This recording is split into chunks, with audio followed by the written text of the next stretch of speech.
good to see that team of people who have joined. Maybe India, it is later on 9 plus, and Riyadh, it is 6:30. Even maybe many could have joined after your working hours and other things. Good to have people. So we'll try to make it more interactive and informative as well, because this is a need of very, very important and critical topic in early healthcare systems, and why it makes very important for quality professionals to understand the need and the requirements behind the review. So today's objectives will be that try to understand the guidelines behind the medical record reviews and the requirements of data collection and tools which will be used, and data visualization and data analytics. So moving on to the chart review, the first step this is an identify your population, defining your sample size and sample method, which is already covered in the previous webinar, which has happened 2 weeks back. And in today's things, we will concentrate only on data collection, visualization, and analytics. Moving on to data collection. So when we say it is data is collected, it is a process of collecting or gathering informations, which is mainly on the targeted variables. Whatever we have defined, so only on that we are going to measure our things. So when we say data, it is going to be 2 types. One is qualitative and quantitative data, as everyone is aware. In medical record, whenever we are auditing, it is going to be only on quantitative data, so that we can able to analyze and put it into figures in the forum. And the purpose behind it, to measure the accuracy, so and what the establishments has been done in documentation, and to get it, and it will facilitate all who is involved in the process to have a quicker and effective decision making, and where we need to focus and where we stand exactly, and helps to understand the customers in the better way. It means the customers in the senses here I talk only on the internal customers, various stakeholders who is involved in the process of handling the medical records, and to improve the better relationship between each and every stakeholders and ensure it compliance. Moving on to the steps. Step 1, we need to identify the issues. What is the main issue we have and encountering, and what are we going to focus, and what are the opportunities we'll have in collecting a data, how I'm going to do it. And second one is, so we have to set clear defined goals. So anything which we are going to do, it should have a clear cut guidelines and rationale behind how I am going to target and go about. And plan on the approach and methods, that is how I am going to go about it, gather a team and formulate and methodology of collections. And we are going next with the data collection. So it doesn't stop only with the data collection. So when we say data collection, it ends after we have analyzed the issue, and then data is being interpreted and communicated to the appropriate personnel for taking the actions. So the process ends with that. So this is an requirement from JCI. Those who have worked with JCI will be aware on this. This is from the chapter MOI, that is called as Management of Information. This is the 10th chapter. So in this, actually, JCI talks on measurable elements. We call it as MEs. So here we have 5 MEs, which is concentrating on the requirements of the medical record review. The standard talks about the hospital regularly assess the medical record contents, that is ensures its completeness and other things. So JCA asks only for an at least quarterly we need to review the data, and as per your hospital policy or defined by your laws and regulations. And review is definitely need to be conducted by an physician, nurses, and other people. It has to be defined as per the hospital policies, and it should be focused on the timeliness, that is accuracy in timely documentation, completeness, legibility of a medical record, and required medical record contents, which is required by your laws and regulations. Maybe a best example I can take about your MLC records, which is very well in India as well as outside India. And the results of the review process are incorporated to the hospital's quality program, how it is being taken up for further improvements and other actions. So this is with NABH. So NABH, it is on the IMS chapter, that is a information management and systems, where we have one standard which talks about your medical record reviews. So here we have how the team need to be formed, and what is the statistical principle which is being used in the medical record process. And review is conducted by those identified individuals, which we need to define in our hospital policies. and the record is reviewed based on the identified parameters. So how, as an hospital, we are going to identify the parameters which is involved in it, and your review includes both active and discharge files. That is, it is mean active in the census, which are live patients, which we call it as an open file record audits, and discharged as a closed file review, and points out on any deficiencies and appropriate corrective actions. So that is the process sense. This is the requirements from both NABH and JCI. So NABH is for national guidelines, which is practiced in India, and JCI, which is international guidelines. So this is an accreditation guidelines which we follow. And moving on to it, so this is, since it is continuation of a previous webinar, the methodology is going to be a retrospective review, that is for your closed file audit. So that means a patient is admitted and discharged and the file is being sent to MRD. So after that, how are we going to review the chart? And the tool, we have a lot of tools when we call for data collections, maybe like observation, interviews, surveys. Many tools are available. The best tool for your medical record data review is only an observation, which is going to be done only using a predefined checklist. It is going to be your open-ended questions where we are going to define your parameters and say it is yes or no. It's going to be a single tone things. And your sample size. So sample size is based on the population. Population means the number of discharges which has happened from your unit. So maybe if you say that you have 500 discharges in a month for 3 months, it may be 1,500 or 500. If you're doing for monthly audit, so it is going to be 500, and you have to define your sample size as in continuation of the previous webinar.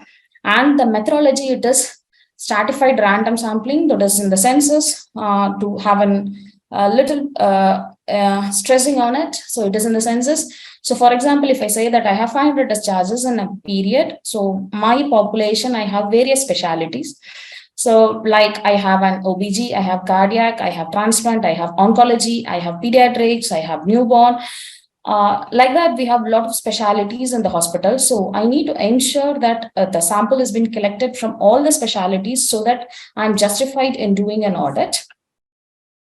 And obviously, we need a multidisciplinary team. So now the thing is open. So I request all the participants to have a little drop-in chat things to say, responses to say that who all the members required for a multidisciplinary team for doing a medical record audit. You can put it in your chat box. I'm right viewing the chat box for entries. Who all can be the members of the multidisciplinary team? Participants, please post your vote. Yeah, somebody have posted: physician, nurse, medical record specialist, physician, doctor, nurse. Yes. Physician, nurses, and MRD staff. Yes, good. Waiting for others' responses too. Some more responses. MRD team, nutrition team, good. Quality, good. Physiotherapist, good. Good. Physiotherapist again. Is there anybody else we can involve? Somebody have posted a good message. MS, HOD, surgery, nursing, MRD, quality, nutrition, very good. And then MRD team, quality team, nursing, nursing lead, social worker, radiologist, dietitian. Good. Right, surgeon, nursing, head, administrator, very good. Yeah, it's overall, it's a good response. So quality manager, physiotherapist, dietitian, physician. Is there anybody else? So we have covered physician, nurse, quality team, MRD, physiotherapy, dietitian, administrator, surgeons. So we have covered. Is there anybody else can be part of a team? So thank you everybody for your responses. And these are some of the things which we are doing in our setting. That is, we involve doctor, nurse, MRD staff, quality department staffs, and paramedics. Again, we involve physiotherapists, dietitians, and technicians. So when we involve the team, the concept of having a multidisciplinary team is, when we talk about a medical record, it has n number of forms. So in that, various stakeholders uses multiple forms. Maybe doctors have few forms, nurses have more forms, obviously, and dietitians, physiotherapists, clinical pharmacists, they use less number of forms. But when we wanted to have a team of people who is going to audit the medical record things, it is not the entire things. So again, I'm putting the question open in the team responses from the team. So when you call it as a multidisciplinary team audit, so my question is the multidisciplinary team going to review all the forms or only the forms which is relevant to them? So you can just say if it is all the forms, yes. If it is only their forms, you can say no. Is the team going to review all the forms? Please put as yes or no. Yes. Yeah. Thank you for whomever responded so far.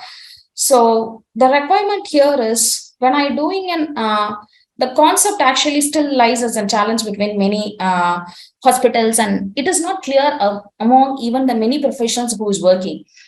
The thing is actually when we call it as a medical record review, it is done by a multidisciplinary team who is covering the forms A to Z in the medical record.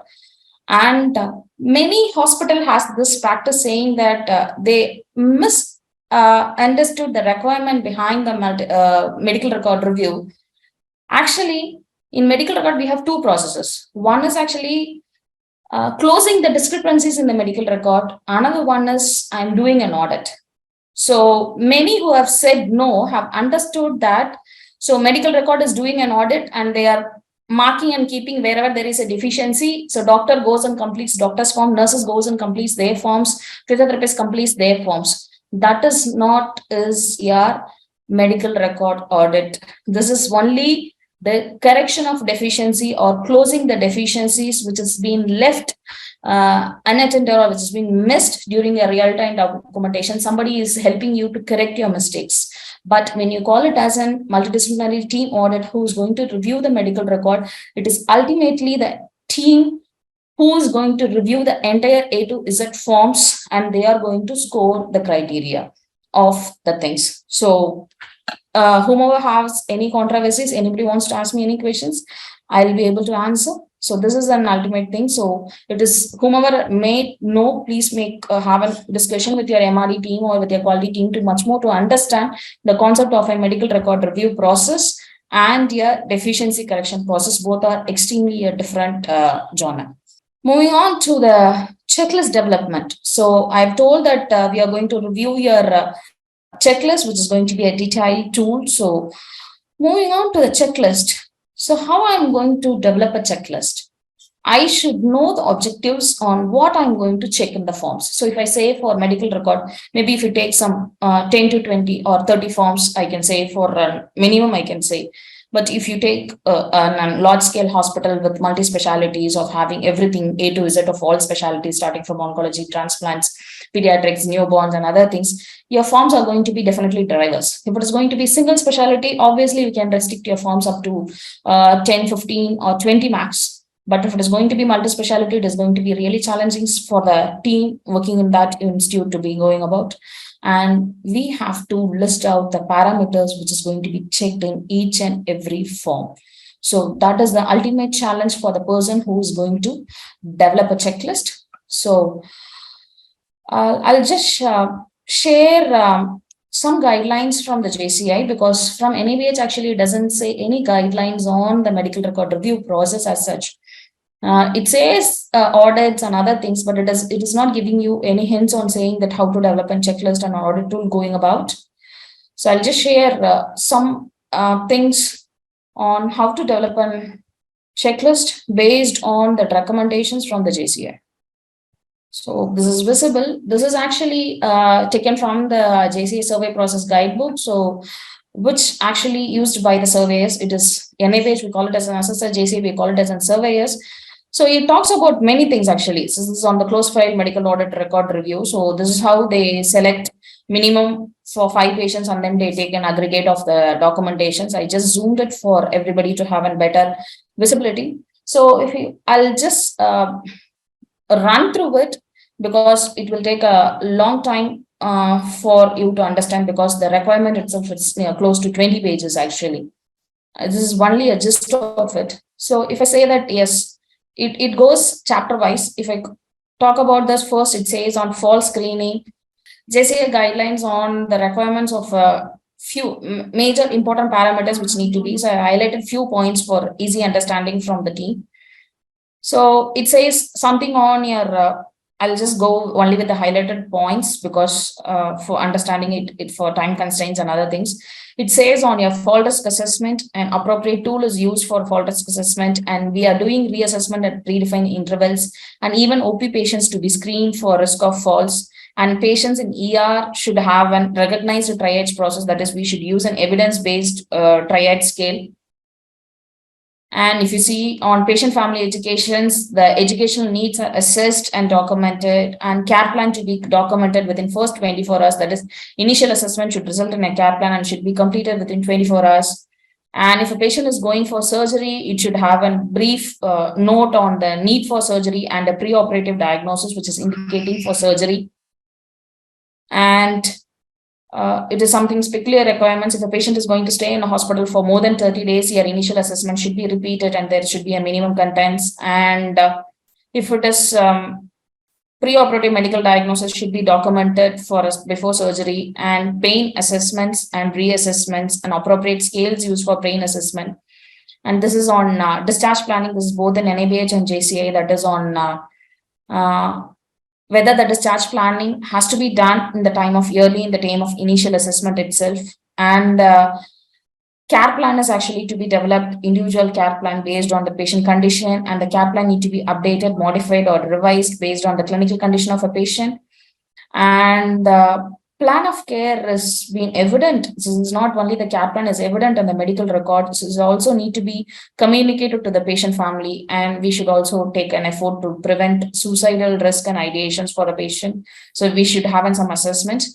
So other things, some things related to transplant, I'm skipping off because I'm not sure how many are there from transplants. If anybody is interested, you can put in the chat box. I'll be able to give you some insights on the transplant requirements in the medical record as well.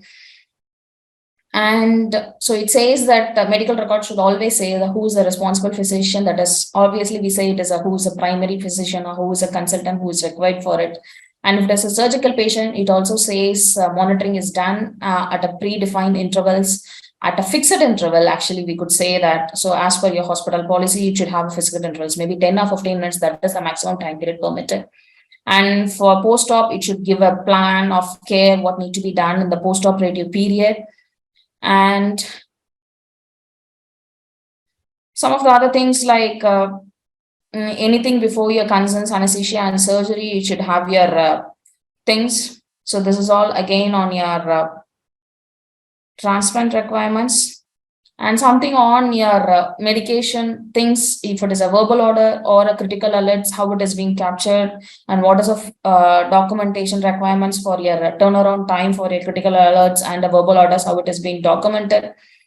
And if a patient is going for surgery, so it is on again on a patient verification process. So it just goes with a predefined checklist, maybe a preoperative checklist. And to ensure your correct patient, correct procedure, site and site, it is obviously a WHO safe surgery checklist, which has been customized and modified, used in everybody, and your compliance to your time out practices. And it also says that whenever there is an unusual delay or reasons for the planned procedures, it also should be reflected in your medical record. And your responsible physician who's for your all your things. And for a patient, this is very specific for a patient who's getting transferred to your ambulances. So anybody getting arrival to your ER, so arrival time, conclusion of a treatments, what happened to a patient who's entered and what is the final result and other things. If they are getting transferred or we are going to receive a patient from somebody, so it also should say that from where we have received and where we have transported a patient. And we also have a requirement to say that prior to, if any patient who's going to get admitted in the hospitals, and we are going to provide some diet. So even before the diet has been first meal, or maybe a refreshment has been served to a patient, it should have a clear-cut order from a physician to say that who is going to order which diet based on which order. So that is also should be reflected in your mail. So this is again on transplants. So I'm not touching transplant because transplant is specific only to few institutions, the large scale institutions. And so this is on prescriptions. So anything we say it's a complete prescription, it should have a drug, dose, route, frequency, administration, indication for your prescriptions. So that is also stressed upon. And So when I say even on this thing, some of the other things, like it is very common for any medical records, only authorized individuals can make entry in the medical record. So if you say authorized medical individuals, if I say Form A will be completed only by a person. For example, it is a doctor's form, it will be only written by doctor. And if it is nursing form, it should be only by nurses. If it is physiotherapy, only by physiotherapists, dietitians, only by physiotherapists. And we also should define your approved symbols and abbreviations. And also we should define your do not use symbols and abbreviations, which is also an requirement. So just a sample for everybody to understand. So this is an, I'm going to share the checklist of what we are using in our settings. Is just a brief of things. This is how we have developed. So I have taken you through the little requirements in crisp one. So what is the requirements from JCI? So in any page we don't have such guidelines like a checklist which we can get it in an easy ready-made way. But as quality professionals or the one who's looking into the MRDs, we need to understand what all is being required as an requirement and in which form we are going to define it. So that is an ultimate challenge actually. So it says that many of your NABH or JCA standard says is it is documented in the medical record. So except very few things like if you say that it is being like concerns and other things, they are very specific. Other things it says a broader blanket saying that it is documented in the medical records. So we have to understand in which form in our hospital policies I have defined these parameters and it has been captured or it has been monitored. So based on that, I'll be developing a checklist. So if I say this is just an overview of a checklist, so how and what we have done. So simple with your admission slip, which a doctor gives for admission. So admission slip should also say your reason for admission and what is the patient condition and expected duration of stay and the cost of treatment. So based on that, only the operations team or admission desk team or a billing team who's able to counsel a patient over it. So this is because this is a requirement and these need to be documented in the medical record. So if I say something in specific to ER, so already we have seen something on triage. For every patient, we have seen something on your allergies and pain. It is mandatory for any patient who is getting into your initial assessments. So when I say something on history, it is going to be your all the histories, maybe medical, surgical, and other things. ER very specific of your examinations and other things. So these things we have discussed. That is on your treatment outcome and your transfer location. This results in your conclusion of your ER treatment. That is very much important in an ER form. In nursing form, something very specific to be your psychological status, socioeconomic status, nutritional screening. Again, fall rest because all initial assessment should screen and take appropriate interventions for fall. And if a patient is going to be getting admitted and directly in the ward, some of the major fields which we have already discussed, allergies, pains, vitals, and other things, should have an examination. So this is what is called as an early discharge planning, which we have seen that is actually any patient who is going to get admitted in the hospital should have an idea. This early discharge planning is an evolving concept. That is, I am predicting a patient to get discharged in 3 to 5 days. Is there anything the patient need to prepare before they are getting discharged from a hospitals? So that is what is a requirement of an early discharge planning, so which need to be done. And nursing assessments again will be concentrating on your pain, psychological status, and other things. In something specific to pediatrics, OBGs, or newborns, so you'll have these parameters as a mandatory requirements from NABH or JCI. That is for pediatrics and newborns, it's your maternal history, immunization, growth and development history, vaccinations. For OBG, obviously menstrual and obstetric histories, details of your previous birth, and examination should be obstetric examination should be done. So because for all the patients, they won't be doing it. For newborn, it is going to be a days of birth, time of birth, height, weight, ABGA scorings, and their responses, obviously. And if I say medication chart or a medication administration record, however you call it in your institutions, so it is going to talk something on your complete of your prescription, start date and stop time of your record, and you should have your in medication prescriptions. We are not allowing, we should not allow as per best practices, because they says that you have to have your medical records as per your in JCA or NABH, it says that government guidelines or medical laws and other things. So if you say medications as per MCA, as per your ISME best practice guidelines, we should not use any abbreviations and symbols in your medication chart. And something in your progress notes, it says that patients should have a reassessment. So minimum at least once in 24 hours, we should have a reassessment notes by the person who is identified as responsible. That is, if a Dr. A is identified, Dr. A notes to be reflected in the medical record every 24 hours.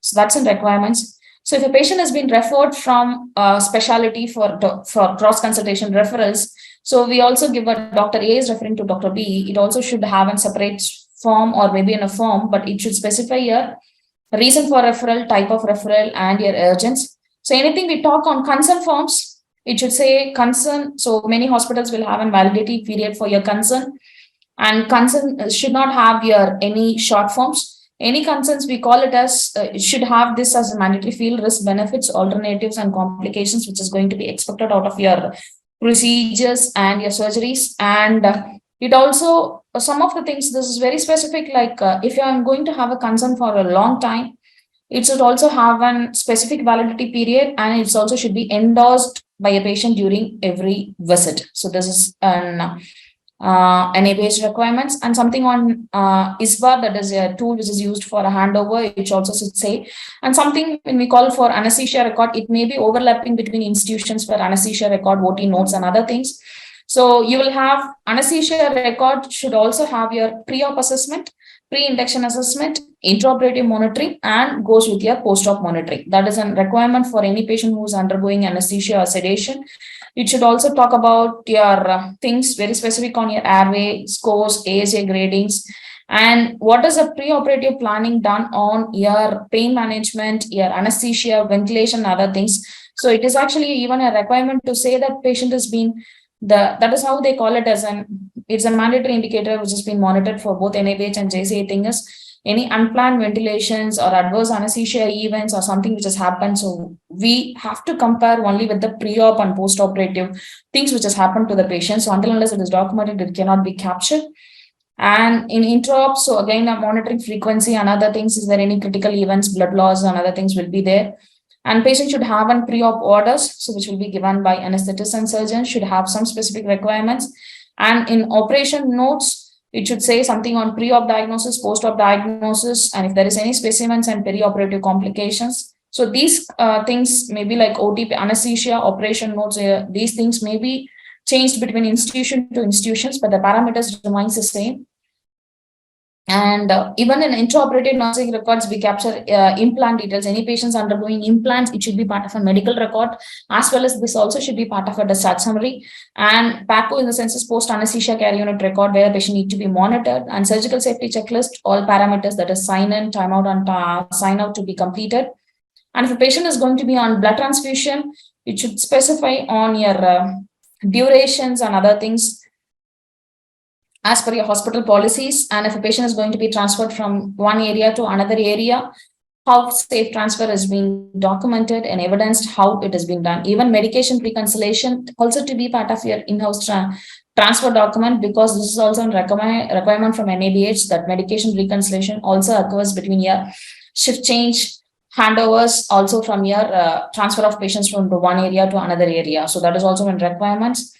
And something on your dietitians and physiotherapy. So what is an allergies, patient conditions, baseline they have done, and what is the order they have given, and reassessment, how it has been done. So similar for physiotherapy as well. And some institutions have this practice of having a patient family education form. So we have seen one thing on educational needs are being assessed, and the various methods, and what is the method of teaching, and how we have evaluated the education has been effective. This is also a requirement. So this is, we call it as an IDTR form. Maybe some institution call it as a multidisciplinary team rounds or team rounds. So that is a requirement that multiple team members are involved in the patient care process, and is being taking rounds and is being documented. So, and something on discharge summary. So it says very specific requirement both in NABH and JCA says that for discharge summary, that is on your patient names, admission, discharge criteria. Obviously, this is very commonly done. And if a patient is undergone your operations or surgery, a brief of your note and other things. And this is also very important. What is the condition the patient has been admitted, and what is the condition of a patient at the time of discharge before leaving the hospital? This is and also should cover on your discharge advice on your diet and activities, when to seek urgent care, and also when to have comfort and review. In discharge summary, so any medical record which we use, actually, this also talks about on your that should, because anything which I'm giving to patient should not have any abbreviations or should not have any medical jargons. So any document which is handed over to a patient should be abbreviation free, and should be this is easily understandable for anybody in anywhere they take it this form to multiple places. This is also in requirements. So something specific to transplant form, which I just skip it. Something like psychological evaluation, post transplant follow up, and other things. And this is very specific. Any forms you have to add it, like you should have identify your patient identifiers. That is very important in any records. Author of the entry should be traceable. So it is like maybe with their institution policies, maybe signature, name, however, your institution policy address, it should have it. And abbreviations and symbols should be used. And if it is anything overwritten, it also should be followed up accordingly. So this is a quick run through of what is required in a medical record.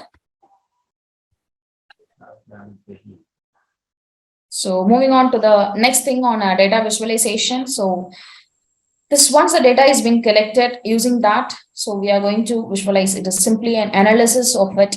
So once the data is collected, we have to put it in the next form on a figures, charts, or graph for so anybody to understand, so that we will explore and need for it. And the main benefits why we have to do it, it is going to give a visual explanation at an ease with a bigger data what we have done, and it is going to develop us the actionable points where we need to focus and where we need to improve, and definitely gives a faster informations and develop an insight over us, because we will be assuming that it is good, doing good and other things, but definitely where we need to focus on other things, we'll be getting an idea. And definitely it is going to provide a patterns in your business and operations, so how you are going to satisfy your customers. That is an ultimate.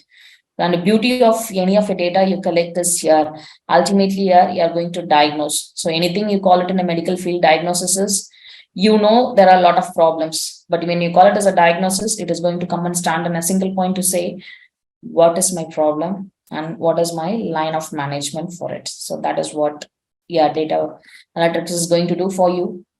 And so we'll see something on how to enter a data in the software, and how to use a lot of statistical softwares are available now to make an ease, because in the previous and things, even many of the healthcare settings we use Excel collating, even though we have software and other things, maybe we'll have little challenges, because if checklist have multiple parameters, many forms may not be applicable for all the patients. For example, if we say emergency patients, all patients are not going to come through emergency. So if you put not applicable on other things, if you calculate, I have to, which is my numerator, denominator to aggregate scores and other things. So a lot of challenges still we are all facing, even though we, so just going into the available options and better utilization. So over to Tenasar sir for taking us through the use of Minitab, so which is a boon for anybody to analyze the data and things. So over to you, sir. Yes, thank you, ma'am. So we'll see how to enter data and which statistical software we can use to analyze medical record review. We can use either Minitab or SPSS. Today we'll see how to use SPSS for medical record review data analysis. So there is different form in medical record reviews, especially in retrospective review. We have different, like consent form, physician form, nursing form, all form, correct? Under each form, there are many measurable elements. In addition to this, even we can include some demographic variable like department, physician name or surgeon name, even location. We can include some demographic variables. So how to enter this data? Sometimes even we can use Excel for data management. For data entry, we can use simply Excel also. Or even we can collect data from our EMR, electronic medical record. So there are many sources for data management. But for data analysis, we should use some statistical software. So this is the right time to use some advanced statistical software. So why we need to use advanced statistical software? If we use advanced statistical software, more appropriate statistical tool, we can able to know the exact root cause. The purpose of conducting retrospective medical record review to improve your process, to improve your documentation compliance, not to show in front of JC people or any beach people, correct? But if you use only bar chart or pie chart for your medical record review data, how can we improve? How can we identify the root cause? The significant factor for low compliance. So please try to use some statistical software. Because we have some formula in statistical software. We cannot use only percentage and frequency and mean, correct? So let's see how to enter this data in SPSS. So this is the spreadsheet in SPSS, which is very similar to Excel, but options are different. We have transform, analyze, graph. So this is the spreadsheet. Just enter your data like this. We can assign one column for each variable. Like the first column for MRD number. The next one is for department. The next one is about physician name. Even we can include more demographic, surgeon name. The next one is for each form.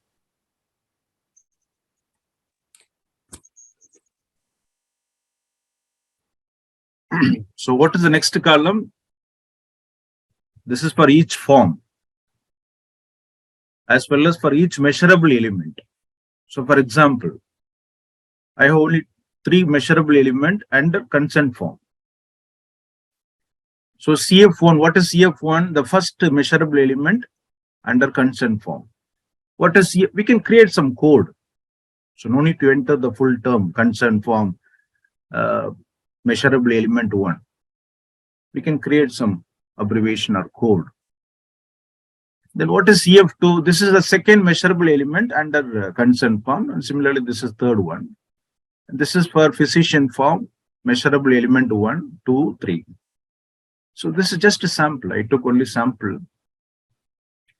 So similarly we can include nursing form, all form. Yes. So how to enter the raw data? MRD number we can enter like this. Department, yes, directly we can enter the exact department name.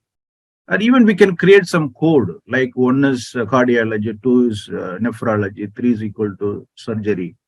We can create some code. Even we can enter the direct name, like general surgery, cardiology, yes. The next one is physician name, like for example, A, B, C, D. So we can enter even the exact name of the physician. This is more important for us. The coding for our data. Because as per your checklist, we have only 3 options. Yes or no, not applicable. What is yes? Available. Comply. No means there is no, which indicate not comply.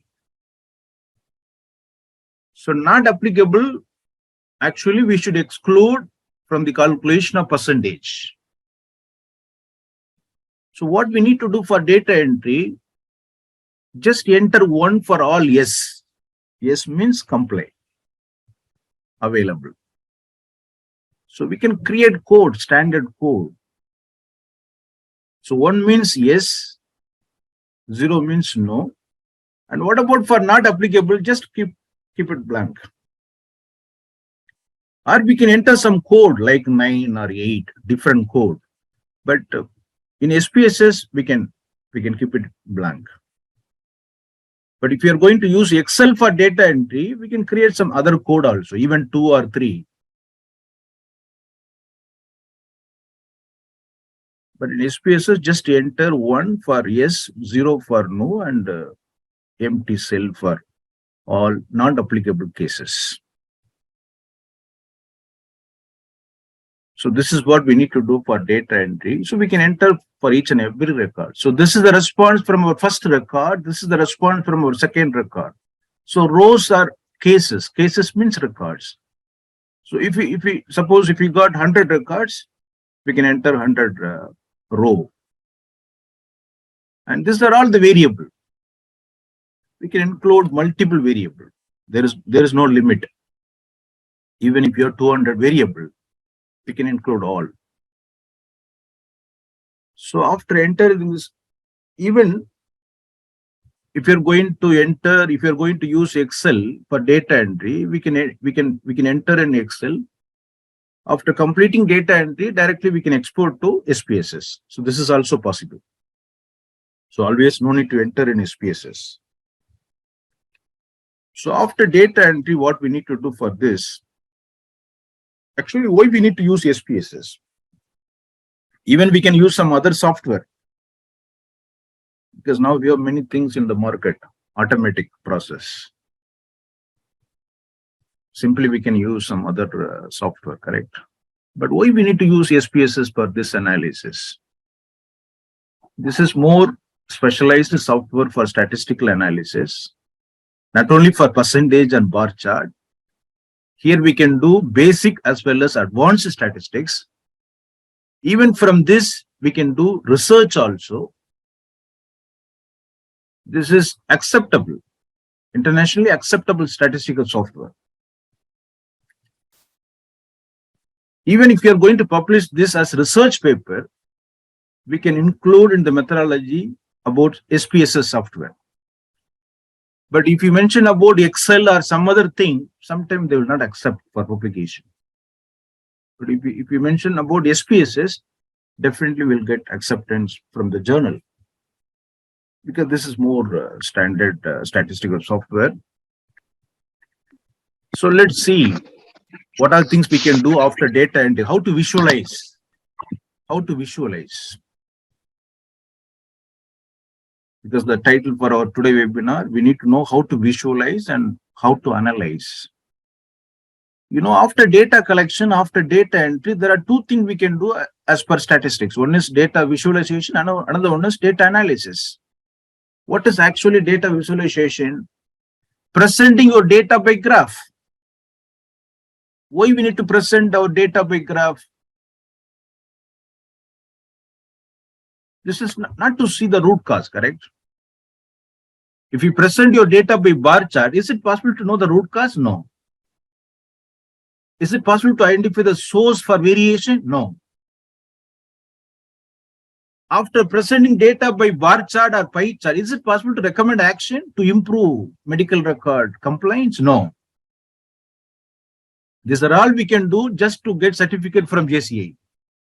But really, if you want to improve your organization, if you want to improve your documentation compliance, if you want to satisfy your patients, we need to collect high quality data and high quality analysis. So what we need to do after data entry in SPSS, for example, so today we'll see how to calculate the percentage of compliance for consent form. Similarly, we can do for other form, but today we'll try how to do the percentage of compliance for consent form. So in this example, we have 3 measurable element under consent form, and this is the option from each record. So now we need to know what is the percentage of compliance from each record. So how to calculate the percentage of compliance from each record? Here we have total 11 record. So as a quality person, I want to calculate what is the compliance from each one, and what is the compliance from each department, and what is the compliance by different physician. You know, we can do many comparison, correct? But before going to comparison, first we need to calculate what is the overall percentage of compliance regarding consent form. First, if you want to calculate percentage of compliance for each consent form, for each measurable element, just go to analyze,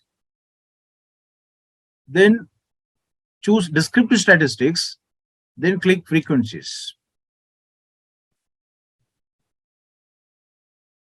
If you want to calculate the percentage of compliance for each measurable element related with the consent form, just select only CF1, CF2, CF3, because we have three measurable elements. Just select and move to variable. No need to choose any other option. Just click OK. Within a minute, we can able to see the percentage of not comply and percentage of comply. So regarding first measurable element, what is the percentage of comply? Even we can prepare a table in Word document. Based on this analysis, we can prepare a table in Word document. So this is the first form, consent form, and we have three measurable element, M1, M2, M3.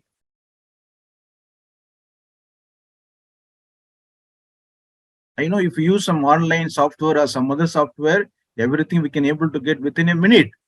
But is it possible to get more accurate things from that software? Is it possible to get some advanced things? SPSS will take some time,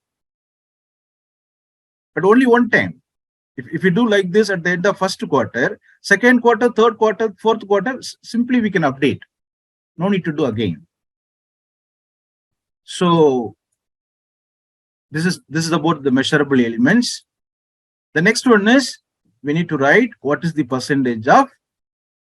Don't write only percentage of compliance. So we can write like compliance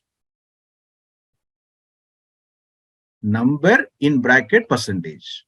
Don't write only percentage, because percentage we cannot use for comparison. So what is the, from first measurable element, what is the number? Only 7 comply. In terms of percentage, 63.6. What about measurable element 2? Which one is comply? Number 1, correct? Even we can change this code. So 1 means comply, correct? So what is the number and frequency? What is the number and percentage? It is 8 in bracket 72.7. The next one is, what about third one? 7 in bracket 63.8.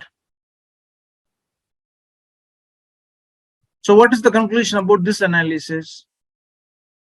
So we have problem, 63.6 from measurable element 1 and M3 is 63.8. If you compare with the other measurable element, we have problem in measurable element 1 and measurable element 2. So this is the interpretation about this table. So similarly, we can include other form, physician form, nursing form, and what is the exact percentage from each one. This is just a basic descriptive statistics for each measurable element. So what else we can do from SPSS? The next one. Let's move to our spreadsheet. Yes, this is a spreadsheet. So now we can calculate, because if you want to see the percentage of complaints by department, by different department, by different physician, we need to calculate overall complaints regarding consent form. How to calculate? Just go to transform, compute. Click on compute. So here, just select CF1 plus CF2, CF3, because we have 3 measurable element. So what is the code for comply 1 for each question? So what is the total number of score expected for consent form? We have only 3 measurable element. So total score expected maximum 3 if it is comply. So how to calculate the percentage? Total number of measurable element divided by 3, correct? This is to calculate average, because we have only 3 questions. So just add all 3, divide by 3. And if you need percentage, just calculate the percentage. Just multiply by 100. So here we can put 2 bracket. Yes. What is this? This is concern form compliance. This is the new variable. Yes. Just click OK. Yes. I'm going to change.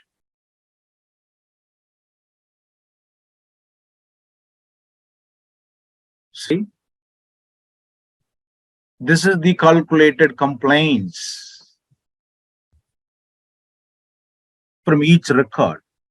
This is the overall, not for each measurable element. This is the overall compliance regarding consent form. So what is the overall compliance from our first record? 66.67. This is percentage of compliance. 33.3. Similarly, we have even 100%, 0% also. This is also basic. Now let's see what are the advanced analysis we can do in SPSS. Suppose if you want to calculate the percentage of compliance by different department, how to calculate? Which graph we can use for this? Because before analysis, first we need to visualize, correct? So which graph we can use to see the percentage of compliance by different department? Go to graph, then choose legacy dialog and click on box plot. Don't use bar chart, because in bar chart it is not possible to show variation. For us, which one is more important? Variation. For continuous quality improvement, which one is we need to focus? Variability, not average. So don't use bar chart. Bar chart only for comparison, especially for discrete data. So just click on simple.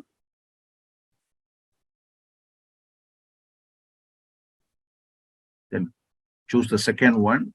Sorry, the first one. Just go to graph, then choose the last option, box plot, select first one. Because this is simple, no? So select first one, define. So now I'm going to choose the overall percentage of compliance regarding consent form, move to variable, and I'm going to compare by different departments. So select department, then move to category axis, click OK.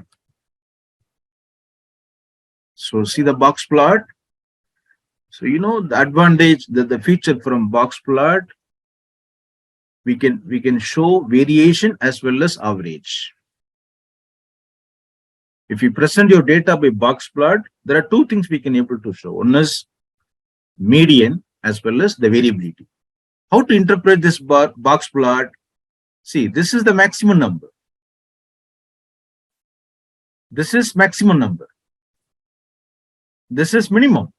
So what happened in cardiology? Minimum 0% and maximum 100%. So too much of variation, correct?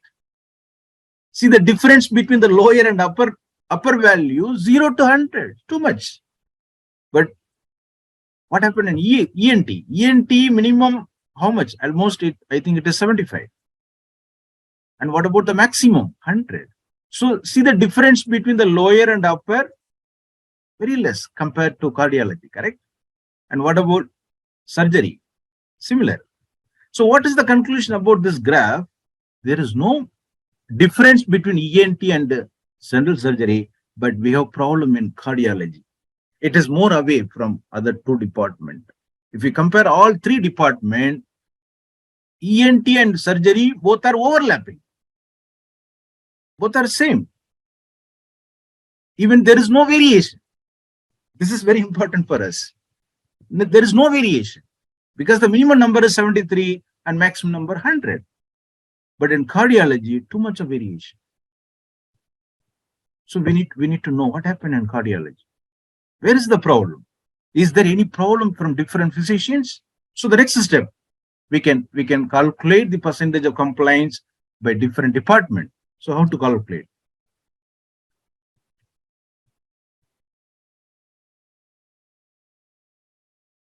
So the next one is just to go to graph and choose the last one, then again box plot. Now I'm going to choose the same option, but instead of department, we can choose physicians. Click OK now. See now? So this is the percentage of compliance by different physician. So how to interpret this? See the variability in physician. This is the second one. Variability is minimum 0, maximum is 75. But what about other 3 physicians? All are same. There is no much difference. So we have problem from physician B performance. But if we use bar chart for this, probably we can able to get same thing, because this is 85%. This is look like average is 70%, and next one is 80%, 85, and the last one is like 70%. So there is no difference, because in bar chart it is not possible to show variation. So we need to know what is the problem from physician B. Now we have problem from physician B because the variability. Don't use mean for comparison. For us, we need to focus on the variability. So we have problem in physician B because the variability is too much, 0 to 75.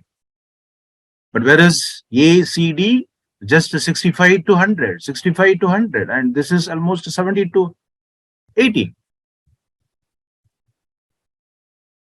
So what is the next step we need to do? Even we can calculate. So what is the exact percentage of compliance for each measurable element related with our physician B?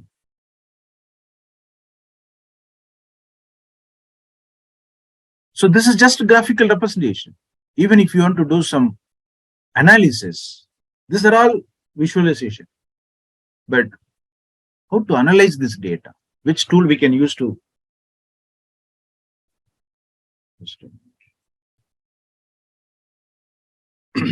Yes. So how to analyze the data? Which statistical tool we can use to analyze this data? So for example,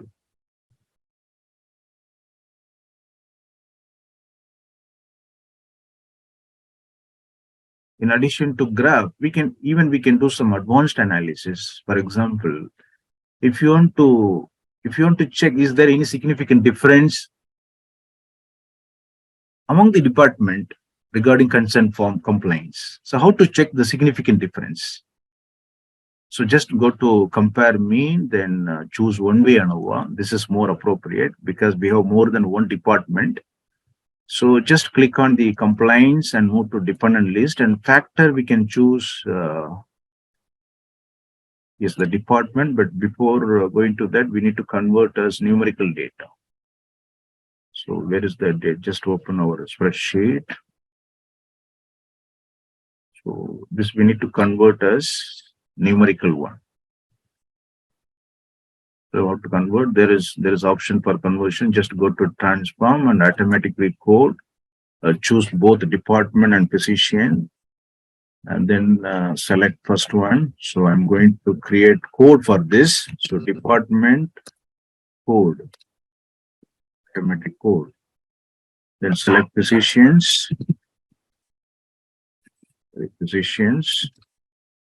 Automatic code. Just click OK. Now we can able to see another variable. So this is a number in numerical form. See. So what is 1, 2, 3? So there is.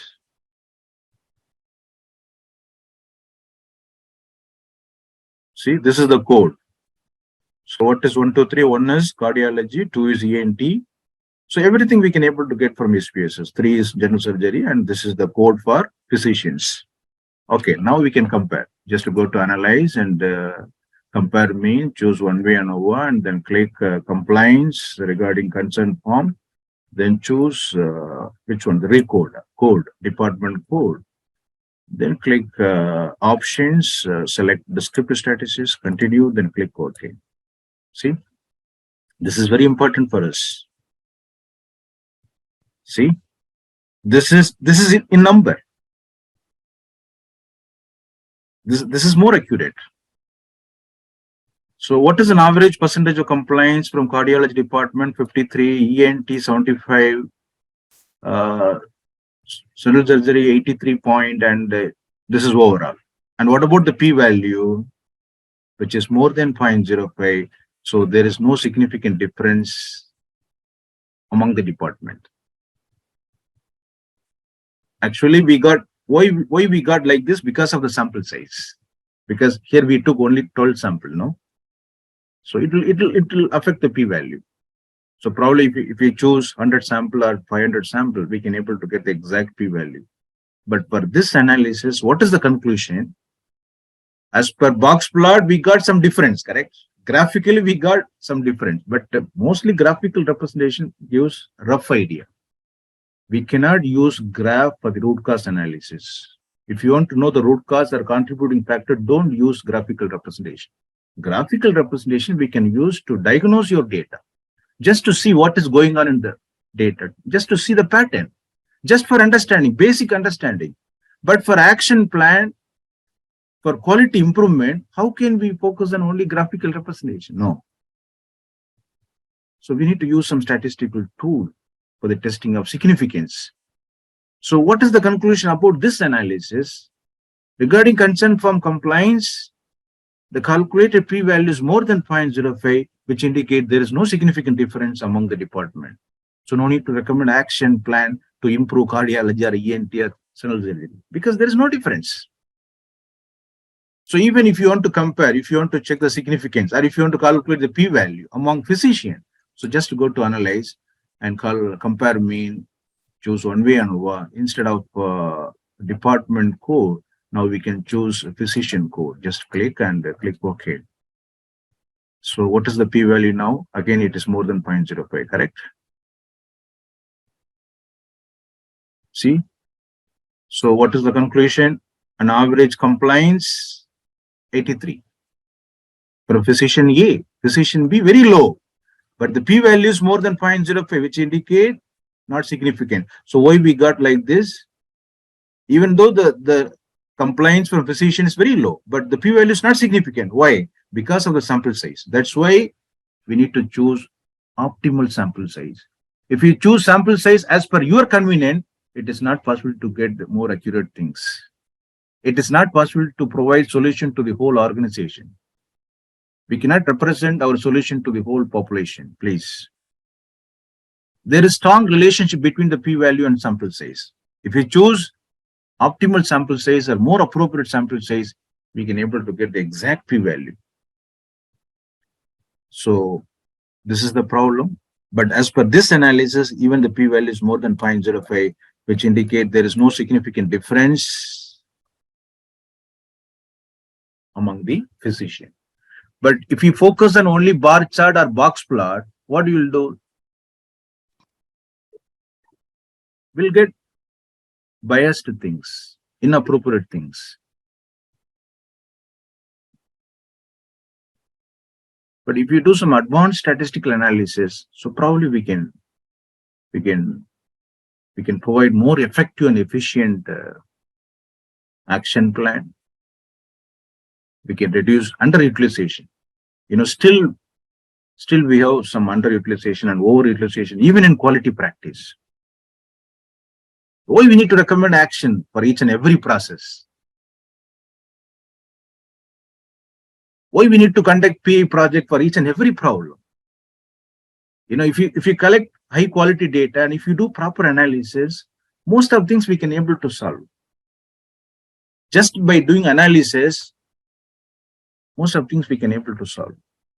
No need to formulate multidisciplinary team, no need to recommend Six Sigma project or some other thing. But before analysis, we need to collect high quality data. Even for medical record review, we need to know how to formulate the checklist. Which one we can use? We cannot formulate checklist as per our convenience.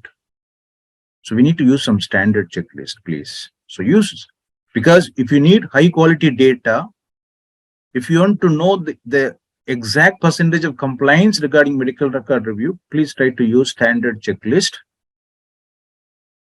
Then collect high quality data with the clear methodology. What are things we need to focus under methodology? The sample size, sampling method, record selection from each department, the multidisciplinary team, even the period of data collection, analysis, data validation. Then visualize your data just to see what is going on in the process, just for understanding, not to see the root cause, not to recommend action. Then do some advanced analysis, more appropriate statistical tool, then recommend action. So this is what we need to do for efficient and effective quality improvement practice. Any questions, please? I'm sorry for the late. Yes. Any questions? Sir, I want to ask one thing, that in this analysis, if this was a significant analysis, then we would be comparing the standard deviation, right? Yes. If So you got the significant, if we got Yeah. significant, then we can do some further analysis to know the exact factors. Sir. Hmm. Even we can do some other analysis also to see the exact factor. This is just a primary analysis. Even we can do many Yes. things after this. So even if there is significance, yes, we can check the variation, standard deviation. From which one we got more variation? Yes, this is also possible. Yes, Okay, thank you. but this is the right time to use some statistical software. We need to know how to use statistics and quality. We cannot use only basic things, only fishbone policy procedure. Please. Any questions from others? Thank you, Anusha. Doctor, Yes, ma'am. for graphs, can we use the radar chart and for Yes. Parity chart? Radar chart also we can use for summary. At the end of our report, we can use radar chart to show the compliance by different chapter. Okay. Right? Concern form, physician form, nursing form. So if you want to summarize all, we can use radar chart also. Another thing, Doctor, can you share please with us the audit tool that you use, the checklist? Sure. Thank you so much.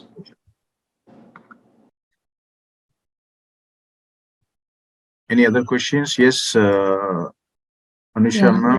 I'm available, sir. I'm available for any questions from the participants. Any questions from others? Yes, Anusha, ma'am. Yes, sir. What about your data validation process, especially for medical record review? How will you do the data validation? Is there any separate process for data validation? Sir, data validation, we do that when we have the form team and new and other things. If it is going with the same set of people, we won't be doing it.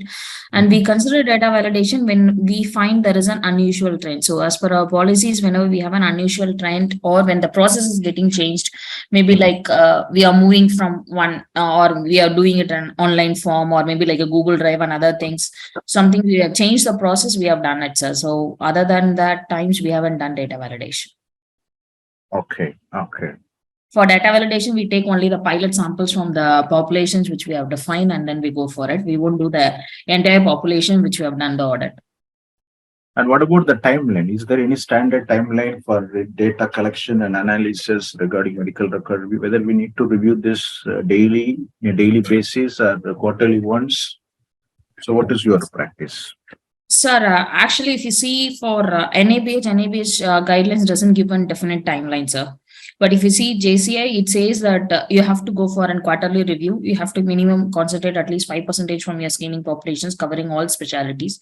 Again, it goes with an institutional policies. In our institutional policies, we go with an monthly samples and we review those reports and other things in an once in 2 months, we have an MRD committee. So where we review the deviations in the MRD committees. That's our practice. Hello, ma'am. This Yes. question for Anusha, ma'am. Yeah. I wanted to know about the medication reconciliation. Yeah. Can you please? Yes. Yeah. Medication reconciliation in the sense is, so imagine that A patient is walking to a hospital. So I'm a diabetic or hypertensive. I'm taking a lot of medications as prescribed by ex doctor. So definitely, I think more, now diabetes and hypertension is very common. So patient is taking some diabetes or hypertensive medicine or thyroid medicines.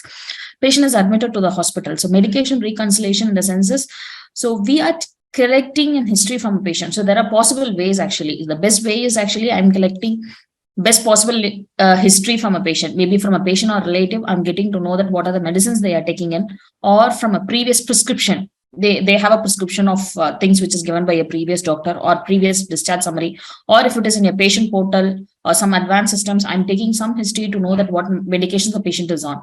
Then I'm getting to know that what is the date and time of your last dose. After, once the patient is inside the hospital, either as OP or IP, what is my next level of action? Am I going to continue this drug, or I'm going to modify this and other things? So a doctor has to review the medicines which already the patient is on, and he is again giving a clearance to say good to go. So these information is for any patient who is entering the hospitals, even IP or OP. And this medication reconciliation, so it is also has to be checked between during shifts. See, patient is getting transferred from Dr. A to B, that is shift, morning shift to evening shift. So patient's list of medications also need to be checked by a doctor. And if patient is getting transferred from unit A to B, so even that time also medication reconciliation process need to be strengthened. So this is a requirement actually. So medication reconciliations in all these processes to be done and to be evident in the medical record. That is why it is part of a audit checklist. Hope I answered your question. Yeah. Thank you, ma'am. One more. Yeah. In EMRD, Yeah. EMRD e-system, doctor have to give note like that medical reconciliation, or like they can return normally the medication whatever given previous. No, it is not possible. The reason is actually, say, for example, if I say the patient is on 3 drugs, I'm just saying, for example, it can be 3 drugs, or it can be 10 drugs, or it can be 20 drugs. So if a patient is on 3 drugs, for example, so I'm saying against each drugs, I have to mention the date and time of last dose, and against each drug, I have to say to be continued or discontinued. So I cannot just like that say patient is on these drugs and I can go ahead, because clearly the requirement is there from JCI that each and every drug we need to take a history of date and time of last dose, and doctor have to prescribe whether it need to be continued or not. So it's a clear requirement. So we cannot just go with a one line saying that medication reconciliation done. Please, We have please. come to the end of our webinar. So I'd like to thank everyone who made this meeting possible. So if you have any clarifications, you can mail to the official site. So once again, I thank Ms. Anusha K for her presentation. And once again, thank you all.